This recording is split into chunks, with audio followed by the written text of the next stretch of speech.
সাজ্জিদ, নাহিদ, তোমাকে বলে দিতে চাই, তোমাদের বিচার হবে জনতার আদালতে। তোমাদের বিচার হবে এই রাষ্ট্রের মাঝখানে। আমরা এমনভাবে তোমাদের বিচার করব, যে বিচার সারা পৃথিবী দেখবে, সারা দুনিয়া দেখবে, সারা জাতি দেখবে। কারণ তোমরা রাষ্ট্রের সাথে বেইমানি করেছো, দেশের সাথে বেইমানি করেছো, দেশের মানুষের সাথে বেইমানি করেছো।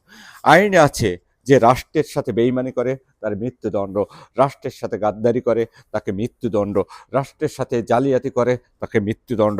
এটা আইনে আছে, এটা আইন পোস্ত আমি হয়তো দেখেছি। আমি জানি একটি রাষ্ট্রের সাথে যদি কোনো মানুষ বেইমানি করে তার মৃত্যু অবধারিত।